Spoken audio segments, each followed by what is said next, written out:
দর্শক, গত কয়েক ঘন্টার ভিতরে জিওপলিটিক্যাল দাবার বোর্ডে এমন কিছু নাটকীয় চাল দেওয়া হয়েছে যার সরাসরি প্রভাব ক্ষমতার ভারসাম্যের উপর পড়তে যাচ্ছে। হতাশার একটা নগ্ন প্রতিচ্ছবি। বাংলা একটা কথা আছে, রাখে আল্লাহ মারেকে। সাইক্লোন টর্নেডো এটা প্রমাণিত হয়ে গেছে, কারণ পুরোটাই চাম কপাল। মাশাআল্লাহ, ধন্যবাদ জানাই বাংলাদেশের নবনির্বাচিত প্রধানমন্ত্রী জনাব তারেক রহমান সাহেবকে। বাংলাদেশের এই 15 বছরের অমীমাংসিত তিস্তা ইস্যু অবশেষে চীনের হাতে তুলে দিল। তো অবশ্যই আমরা এটার সফলতা খুব শীঘ্রই আমাদের হাতে পেতে যাচ্ছি। ভারতের জন্য একটা দুঃস্বপ্ন, 15 বছর অমীমাংসিত তিস্তা চুক্তি বাংলাদেশ তুলে দিয়েছে চীনের হাতে। এখন মোদি কি করবে? যে 15 বছরের তিস্তা চুক্তি নিয়ে এত টালমাটাল অবস্থা, কি এক অবস্থা করে রাখছিল, কোণঠাসা করে রাখছিল বাংলাদেশকে, অবশেষে এটা বাংলাদেশ চীনের হাতে তুলে দিয়েছে। আলহামদুলিল্লাহ বলুন একটু। বাংলাদেশের তিস্তা মহাপরিকল্পনায় চীনের সম্ভাব্য অংশগ্রহণ নিয়ে গভীর উদ্বেগ প্রকাশ করেছে ভারত। ভারতীয় বাংলা দৈনিক আনন্দবাজার পত্রিকার এক প্রতিবেদনে জানানো হয়েছে, এই প্রকল্পে বেইজিং এর সক্রিয়তা নয়াদিল্লির জাতীয় নিরাপত্তা ও কৌশলগত স্বার্থের জন্য বড় হুমকি হয়ে দাঁড়াতে পারে।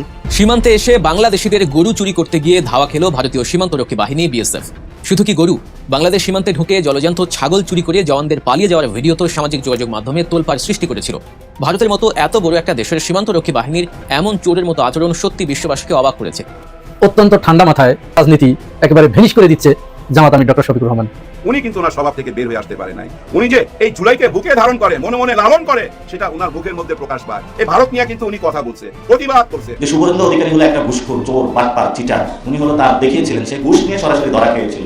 আসামের যে মুখ্যমন্ত্রী হচ্ছে সেটাও একটা বাটপার টাইপের লোক, ঘুষ নিয়ে জনগণের সম্মুখে সরাসরি ধরা খেয়েছিল। আসসালামু আলাইকুম প্রিয় দর্শক শ্রোতা, আশা করি সবাই ভালো আছেন। নতুন একটি ভিডিওতে সবাইকে স্বাগতম। বাংলাদেশের চলমান রাজনৈতিক প্রেক্ষাপট নিয়ে ভিডিওর শুরুতেই বেশ কিছু ভিডিওর অংশ বিশেষ আপনারা দেখেছেন। মূলত আজকের এই ভিডিওটিতে সেই সকল ভিডিওর বিস্তারিত আলোচনা দেখতে পারবেন।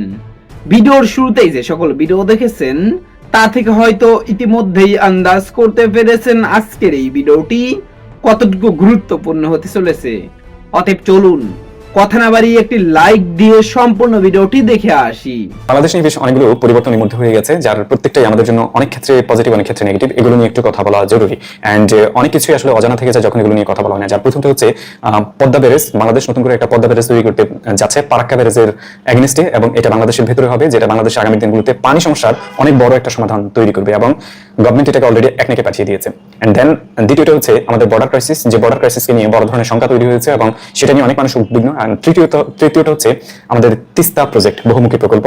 এই তিনটা নিয়ে আমি ছোট্ট একটা আলোচনা করবো যে এটা আসলে কি হতে যাচ্ছে। সো পদ্মা ব্যারেজ মূলত আমাদের জন্য একটা লাইফলাইন প্রজেক্ট হতে যাচ্ছে আগামী দিনগুলোতে, বিশেষ করে রাজশাহী, নওগাঁ, রাজবাড়ী, পাবনা এই ধরনের এরিয়াতে বা পদ্মার পারে যে মানুষগুলো এদিকে বসবাস করে তাদের জন্য, বিশেষ করে বর্ডার থেকে এই পাশে তাদের জন্য। কেন? পদ্মা আমাদের জন্য একটা ক্রিটিক্যাল পয়েন্ট, যে পদ্মাকে ব্যবহার করে ইন্ডিয়া প্রত্যেক বছর একটা ওয়াটার টেরোরিজম বাংলাদেশের উপর করে, এবং বাংলাদেশে বর্ষার সময় দেদার্সে পানি ছেড়ে দেয়, এবং বর্ষা যখন বন্ধ হয়ে যায় তখন তারা পানিও বন্ধ করে দেয়, এবং আমাদের এখানে নদী নালা যতগুলো রয়েছে অ্যাটলিস্ট 2 ডজনের বেশি নদী লিটারালি পদ্মার কারণে ধ্বংসস্তূপে পরিণত হয়েছে, যে নদীগুলো এখন আর নদীতে নেই, অনেকগুলো মরা নদীতে পরিণত হয়েছে। অ্যান্ড বাংলাদেশের নদী বিলীনের অন্যতম বড় সন্ত্রাস মূলত হচ্ছে ইন্ডিয়ান পানি টেরোরিজম। সো সেটার এগেইনস্টে বর্তমান সরকার বা বাংলাদেশ সরকার আলটিমেটলি একটা পদ্মা ব্যারেজের প্ল্যান নিয়েছে, যে প্ল্যানটা আসলে পুরনো। হাসিনা সরকার এটাকে বাতিল করে দিয়েছে, কারণ এখানে যদি পদ্মা ব্যারেজ করা হয় তাহলে পদ্মা ব্যারেজ করলে যে পানিটা আটকাবে সেটার জন্য বাংলাদেশ তো ক্ষতিগ্রস্ত হবে না, বরং পানি আটকানোর কারণে ইন্ডিয়া ক্ষতিগ্রস্ত হবে। সো ইন্ডিয়ার ওয়েস্ট বেঙ্গলে পানি সরানোর রাস্তা তারা খুঁজে পাবে না, এবং সেই জন্য হাসিনা সরকার আলটিমেটলি যা করার তা করেছে, সে তো ইন্ডিয়ার গোলামি করতে করে গেছে এবং সেটাকে বাতিল করে দিয়েছে, এবং ওপেন ফিল্ডে এসে বলেছে যে এই প্রজেক্ট আমাদের জন্য ফিজিবল নয়। অথচ এই প্রজেক্ট যদি আমরা ডেভেলপ করি, এই প্রজেক্টের কারণে আমাদের 1.9 মিলিয়ন হেক্টর জমি পুনরায় চাষাবাদ উপযোগ্য হবে, এবং যেখানে সারা বছর ধরে বিভিন্ন ধরনের ফসল আমরা তুলে আনতে পারবো। এর চেয়ে বড় কথা, এই প্রজেক্টে যে বাঁধ তৈরি করা হবে, ব্যারেজ তৈরি করা হবে, এই ব্যারেজ ব্যবহার করে 113 মেগাওয়াটের বেশি বিদ্যুৎ উৎপাদন করা সম্ভব হবে। তৃতীয়ত, এই প্রজেক্টের কারণে যে নদীগুলো আমরা এতদিন কোনোভাবে ব্যবহার করতে পারতাম না, যে নদী দিয়ে পানির কোনো প্রবাহ থাকতো না, সেই পানির প্রবাহ সৃষ্টি হবে, এবং যে নদীগুলো অলরেডি মরে যাওয়ার পথে গিয়েছে সেগুলোকে পুনরুদ্ধার করার রাস্তা তৈরি হবে। এবং পদ্মা ব্যারেজ করতে গিয়ে যে এন্টায়ার প্রকল্প রয়েছে, সেই প্রকল্প করার কারণে পাশাপাশি এরিয়াগুলোতে পদ্মার পাড়ের দুপাশে বিভিন্ন ধরনের কৃষি বেসড অনেকগুলো প্রজেক্ট তৈরি করার সম্ভাবনা তৈরি হবে, যাতে করে অন্তত 19টা জেলার মানুষের বড় ধরনের অর্থনৈতিক মুক্তি হওয়ার সম্ভাবনা রয়েছে। সো এটা আমাদের ইকোনমির জন্য ফিজিবল এবং গুড একটা প্রজেক্ট, যেটাকে জোর করে এতদিন আটকে রাখা হয়েছে, এবং এখন এটাকে একদিকে পাঠানো হয়েছে। আমি আশা করব এই প্রজেক্টটা হবে, যে প্রজেক্টের খরচ ধরা হয়েছে প্রায় 33,000 কোটি সামথিং। এই প্রজেক্ট সবসময় এক জায়গায় থাকে না, কারণ এটা লেন্দি প্রজেক্ট, একসময় গিয়ে এটার দাম বাড়ে, প্রজেক্টের প্রাইস বেড়ে যায়, কারণ প্রোডাক্টের দাম বেড়ে যায়। এন্ড দেন এই প্রজেক্টের সাইড প্রজেক্ট, এখানে নদী শাসন সহ আরো অনেক কিছু রয়েছে, যেমনটা আপনি পদ্মা করার সময় দেখেছেন যে পদ্মা ব্রিজের খরচ মাত্র $2.5 বিলিয়ন, $3 বিলিয়ন, কিন্তু সাইড প্রজেক্টের খরচ চলে গেছে প্রায় $6 বিলিয়ন উপরে। সো সেম ভাবে পদ্মা ব্যারেজ করার পর পদ্মা ব্যারেজের পাশাপাশি যে সাইড প্রজেক্ট করতে হবে, নদী শাসন থেকে শুরু করে আনুষঙ্গিক যত খরচ, রাস্তা এমন যত কিছু রয়েছে এবং ইলেকট্রিক ল্যান্ড ট্যান্ড সবকিছু মিলে, সো সেখানে খরচটা চলে যাবে অলমোস্ট 48,000 কোটি টাকার বেশি। এর মাইনিংস হচ্ছে প্রায় 4.5 থেকে 5 বিলিয়ন ডলারের বেশি আমাদের এখানে খরচ হবে। স্টিল এটা আমাদের জন্য মানে সেকেন্ড বা থার্ড লার্জেস্ট প্রজেক্ট হতে পারে, কারণ পদ্মার আগে অনেক বড় প্রজেক্ট বাংলাদেশ করে ফেলেছে, যেমনটা হচ্ছে রূপপুর পারমাণবিক বিদ্যুৎ কেন্দ্র, প্রায় 13.5 বিলিয়ন ডলারের প্রজেক্ট। সো বাংলাদেশ যেমন প্রজেক্ট করতে পারে, এটা অবিসম্ভবের কোনো বিষয় নয়, এটা সম্ভব এবং খুব ভালোভাবেই সম্ভব। এই প্রজেক্ট আমাদের জন্য অনেক জরুরি এবং পানি নিয়ে যে ইন্ডিয়ান টেরোরিজম রয়েছে সেটার কাউন্টারের সবচেয়ে বড় সমাধান হচ্ছে পদ্মা ব্যারেজ তৈরি করা। এন্ড ব্যারেজ একবার আপনি তৈরি করেন তখন ইন্ডিয়া সোজা হবে এবং পানি নিয়ে ঝামেলা তৈরি করার চান্সটা কমে যাবে। নাম্বার 2, যে আমাদের বর্ডার ক্রাইসিস। পশ্চিমবঙ্গে শুভেন্দু নির্বাচিত হওয়ার পর শুভেন্দু ঘোষণা দিয়েছে এখান দিয়ে বিশাল একটা মানে কাঁটাতারের বেড়া সে তৈরি করবে, পুরো অঞ্চলকে সে নিয়ন্ত্রণ করবে, যেখানে কোনো ধরনের মানে মানুষ যাতায়াত সে করতে দিবে না, মানে লাইক কাইন্ড অফ গাঁজার মতো তাদের দৃষ্টিতে তারা আইসোলেট করে যাওয়ার চিন্তা ভাবনা করে গেছে বাংলাদেশকে। অ্যান্ড সেটা আলটিমেটলি একটা বড় সমস্যা হয়ে দাঁড়িয়েছে বাংলাদেশের জন্য, বিশেষ করে বাংলাদেশের ফরেন মিনিস্ট্রি, বাংলাদেশের হোম মিনিস্ট্রি, দুই দিক থেকে এটাকে মোকাবেলা করতে হবে, কারণ বর্ডারে কিলিং হচ্ছে। গত 2 দিনেও সম্ভবত 3 থেকে 4 জনের হত্যার শিকার হয়েছে বর্ডারে। সো বর্ডারে মিক্স রিজন রয়েছে বর্ডার কিলিং এর, কিন্তু যে কাঁটাতারের বেড়াকে কেন্দ্র করে তারা মনে করে যাচ্ছে বাংলাদেশকে বিপদে ফেলবে, বাংলাদেশকে আইসোলেটেড করে ফেলবে, সেটা আসলে কোনোভাবে এখানে সম্ভব হবে না। রিজন হচ্ছে বাংলাদেশ কাঁটাতারের বেড়া দেখ আর যত কিছু দেখ সেটা তাদের টেরিটরিতে দিলে আমাদের কোনো সমস্যা নেই। এবং আমাদের প্রধানমন্ত্রীর পররাষ্ট্র উপদেষ্টা হুমায়ুন কবির গতকালকে খুব ক্লিয়ারলি বলেছেন যে বর্ডারে যে কোনো ধরনের ক্রাইসিস বা কাঁটাতারের বেড়া এগুলোকে নিয়ে ভয় পেয়ে আমরা টিকে থাকবো না, বরং আমরা আমাদের মতো চলবো। সো আমরা যে কোনো ধরনের মানে বাংলাদেশ যে কোনো ধরনের নেগেটিভ ইস্যুকে স্ট্রংলি প্রোটেস্ট করবে এবং সেটাকে মোকাবিলা করবে, এই ধরনের কথা তিনি বলেছেন। কতটা সত্য পারে কতটা সত্য না পারে সেটা সময় বলে দিবে, এবং সেটার জন্য যদি না পারে বা সেটা নিয়ে যদি দ্বিচারিতা দেখি তাহলে সবার আগে এটা নিয়ে ক্রিটিক্স হিসেবে বড় ধরনের জবাব দেওয়া হবে, বাট এটা নিয়ে কথা বলা হবে। এখন পর্যন্ত সরকার তো বলেছে, সো দেখি তারা আসলে কি করতে পারে। দেন হচ্ছে তিস্তা ব্যারেজ। তিস্তা ব্যারেজ আমাদের জন্য অন্যতম গুরুত্বপূর্ণ একটা প্রজেক্ট, বিশেষ করে এন্টার উত্তরবঙ্গ, রংপুর, দিনাজপুর, নীলফামারী, এই ধরনের যতগুলো এরিয়া রয়েছে, এই এরিয়াগুলোতে সবচেয়ে বড় ক্রাইসিস হচ্ছে পানি। যে পানির সবচেয়ে বড় ডিস্ট্রাকশনটা তৈরি করে উত্তরবঙ্গের সরকার, মানে পশ্চিমবঙ্গের সরকার মূলত সেখান দিয়ে পানিগুলোকে আটকে দিয়ে আমাদেরকে বিপদে ফেলে। সো তাদের এই বিপদ থেকে রক্ষা করার জন্য আমাদের তিস্তা বহুমুখী প্রকল্প, এটাকে বহুমুখী বলা হওয়ার কারণগুলো অনেকগুলো। মূলত এই প্রকল্প পানি ধরে রাখা, যে নদীগুলো মরে গেছে সেগুলোকে তাজা করে তোলা, এবং নদী পাড়ের যে ভূমিগুলো অলরেডি ধ্বংস হয়ে গেছে সেগুলোকে পুনরুদ্ধার করা, এবং কৃষি জমি যেগুলো অলরেডি কৃষিকাজ করা যায় না পানির অভাবে সেগুলোকে পানি সঞ্চার করে মূলত সেখানে কৃষি নিয়ে আসা, এবং বেশ কিছু স্যাটেলাইট সিটি তৈরি করা। মানে উত্তরবঙ্গে ফাইন্যান্সিয়াল ডাইভার্সিফিকেশনের জন্য আমাদের বেশ কিছু স্যাটেলাইট সিটির প্রয়োজন, সেগুলো করার কাজ সেখানে চলমান থাকবে। এবং এটা অনেক বড় প্রজেক্ট, প্রায় 3 বিলিয়ন ডলারের কাছাকাছি একটা বাজেট। সো এই প্রজেক্ট নিয়ে দীর্ঘ সময় আলোচনা হয়েছে। চায়না এই প্রজেক্টের বড় ধরনের সমীক্ষা চালিয়েছে, ডিজাইন করেছে। চায়না সবকিছু করার পর হাসিনা বলেছিল এটা ইন্ডিয়া করবে। সো এরপর থেকে হাসিনার গতিতে অলরেডি আগুন লাগে, এবং চায়না ভিজিটের পর আমরা দেখলাম যে আগস্টে হাসিনাই চলে গেছে। এখন সরকার পরিবর্তন হয়েছে, অনেক কিছু বদলে গেছে। অ্যান্ড এই সরকার মানে বর্তমান সরকার বলে নয়, বরং বর্তমান যে নির্বাচনের মাধ্যমে একটা সরকার এসেছে, সেখানে প্রত্যেকটা দলের এজেন্ডা ছিল তিস্তা প্রজেক্ট, মানে প্রত্যেকটা দলে তিস্তাকে হাইলাইট করেছে। তবে বিএনপি সরকার এটাকে বেশি হাইলাইট করেছিল, তাদের এজেন্ডায় তারা এটা অনেক বড় আকারে রেখেছে। পদ্মার ব্যাপারে খুব বড় ধরনের হাইলাইট কারোর কাছে ছিল না, কিন্তু বিএনপি ক্ষমতা আসার পর তারা এটাকে তিস্তার আগেও মানে একদিকে পাঠিয়ে দিয়েছে। সো বোঝা যাচ্ছে যে তারা বিগেস্ট 2টা প্রজেক্টে হাত দিতে যাচ্ছে, একটা হচ্ছে তিস্তা, একটা হচ্ছে পদ্মা ব্যারেজ। এন্ড কাঁটাতারের বেড়া বা বর্ডার ক্রাইসিস যেটা রয়েছে সেটা নিয়ে তাদের অলরেডি স্ট্রং প্রোটেস্ট শুরু হয়ে গেছে। আমরা দেখতে পাবো সামনের দিনগুলোতে আসলে তারা কি পরিমাণ পারে কি পরিমাণ না পারে। এখন পদ্মা আর তিস্তা এই প্রজেক্ট নিয়ে অনেকে আবার ভিন্ন কথা বলে। সো আমি এগুলোকে একটু অ্যাড্রেস করি ঠিক এভাবে, যে বাংলাদেশে এখন পর্যন্ত যত ধরনের মেগা প্রজেক্ট হয়েছে, ধরেন হাসিনা আমলের কথা বলি, হাসিনার সবচেয়ে বেটার প্রজেক্ট হচ্ছে মূলত পদ্মা ব্রিজ। মানে কোয়ান্টিটি অফ অ্যামাউন্ট না, এটা শুধুমাত্র কি পরিমাণ উপকার আমাদের জন্য হচ্ছে। মানে আমাদের 2 পদ্মা যে বাংলাকে ডিভাইড করে রেখেছিল এটাকে আমরা এক করতে পেরেছি অনলি পদ্মা ব্রিজ দিয়ে। মানে এটাকে ওভাবে যদি তাকান, এবং ট্রেন কানেক্টিভিটি হয়ে গেছে, এইভাবে যদি তাকান, এটা হচ্ছে বেস্ট প্রজেক্ট, গত হাসিনার আমলে কোনোদিন হয়নি। এন্ড এই প্রজেক্টের মতো এই প্রজেক্টে দুর্নীতির পরিমাণটা অনেক লম্বা, অনেক বড় দুর্নীতি। সো আমাদের যে প্রজেক্ট যে সরকারি করুক সেটা বাংলাদেশের মানে প্রয়োজনে হবে, বাংলাদেশের জন্য হবে, কিন্তু আমরা ফোকাস রাখবো এই প্রজেক্ট করতে গিয়ে আসলে সরকারগুলো কি পরিমাণ দুর্নীতি করে। যেমন আমরা বালিশ কাণ্ড দেখেছি, ফ্যান কাণ্ড দেখলাম, তারপর একটা প্রজেক্ট হাতে নেওয়ার পর সেটা ট্রেনিং এর নামে কতগুলো খাচ্ছর মানে ভণ্ড বিদেশে যায় বিভিন্ন ট্রেনিং এর নামে, কিন্তু কোনোদিন সরকারের মানে নিজ দেশে ইনোভেটিভ টাইপ বা প্রকল্প তৈরি করে সেগুলো থেকে সমাধান খুঁজে বের করার কাজ কোনোদিন করেনি। ইভেন এসি চালানোর জন্য তারা বিদেশে ট্রেনিং করতে চায়। সো এই যে দুর্নীতির একটা মহড়া বা দুর্নীতি করা, সেটা যেন না হয়, সেগুলো দিকে আমরা সবচেয়ে বেশি খেয়াল রাখবো, এবং এটা নিয়ে আমরা বারংবার কথা বলে যাবো। অ্যান্ড আমি আপনাদের কথা দিচ্ছি, এই ধরনের যদি কোনো কিছু আমি কখনো দেখতে পাই, মানে আমি হোপফুলি দেখতে পাবো, রিজন হচ্ছে বাংলাদেশে এটা কালচারে পরিণত হয়ে গেছে যে অন্যায় অত্যাচার দুর্নীতি এগুলো। সো এই ধরনের কিছু যদি সামনে আসে আমি মাস্ট এটা নিয়ে কথা বলবো। কিন্তু এখন পর্যন্ত এই যে 2টা প্রজেক্ট এবং কাঁটাতারের বেড়া নিয়ে বাংলাদেশ যে স্ট্রং অবস্থা নিয়েছে, এই 3টে অ্যাপ্রিশিয়েট করার মতো, আমি জাস্ট অ্যাপ্রিশিয়েশনটা দিয়ে গেলাম। এন্ড আশা করবো এই প্রজেক্টগুলো আমরা খুব স্বল্প সময়ে দেখতে পাবো কাজ শুরু হচ্ছে, এবং এটার রেজাল্ট আমরা খুব দ্রুত পেতে চাই। রিজন হচ্ছে আমরা আমাদের কৃষিকে যদি টিকাতে না পারি, অ্যাজ এ স্টেট হিসাবে আমাদের সার্ভাইভ করা কঠিন হয়ে যাবে। এবং বাংলাদেশ এত বড় একটা জনবহুল দেশ, যেটার মধ্যে এত বিশাল কৃষি উৎপাদন থাকার পর আমাদের সবচেয়ে বেশি আমদানি করতে হয়, এবং খাদ্য আমদানিতে আমরা পৃথিবীর 11তম লার্জেস্ট। বুঝতেই পারছেন যে আমরা আসলে কি মানে ম্যাসিভ আকারের উৎপাদন আছে, তারপরও আমাদের অভাবটা এই জন্য যে আমাদের এখানে কনজিউমার অনেক বেশি, মানে মানুষ অনেক বেশি, যার কারণে আমরা এত উৎপাদন করেও সমাধান দিতে পারছি না। সো এই দুই প্রজেক্ট আমাদের জন্য বিশাল একটা লাইফলাইন হবে। এবং হাসিনা আমলে যেমন বেশ কয়েকটা বড় প্রজেক্ট হয়েছে, যেগুলো খারাপ হাসিনাকে আপনি ভালোভাবে এই জন্য মাথায় নেবেন, মানে এইভাবে আপনি গণ্য করবেন যে খারাপ হাসিনার ভালো কিছু ছিল, সেটা পদ্মা, সেটা হতে পারে মাতার বাড়ি অথবা অন্য কিছু। কিন্তু ঠিক একইভাবে এই যে রানিং সরকার আছে, সেই সরকারের হয়তো পদ্মা ব্যারেজ এবং তিস্তা বহুমুখী প্রকল্প, এই দুটাকে সেই আগামী দিনগুলোতে হয়তো এভাবে দেখতে হতে পারে। জামাত ইসলামের সাথে পূর্ণ আপোষ করতে বাধ্য হচ্ছে বিএনপি সরকার। হ্যাঁ, এতদিন লাস্ট 2 দফায় আপোষের কথা শুনেছেন। একটা ছিল ইউনূসের আমলে, সেটা মৌলিক কিছু বিষয়ের উপর কিছু আপোষ ছিল, সে আপোষ থেকে বিএনপি সাময়িক সময়ের জন্য একটু দূরে সরে গিয়েছিল। আবার জাতীয় সংসদের প্রথম অধিবেশনের শেষের দিনের আগে আরেকটা আপোষ জামাতের সাথে হয়েছে, সেখানেও আংশিক, যে না আমরা বিরোধিতা করব, আমাদের মধ্যে কিছু ইখতিলাফ থাকবে, কিন্তু কিছু কিছু বিষয়ের উপর আমরা আসলে এক থাকবো।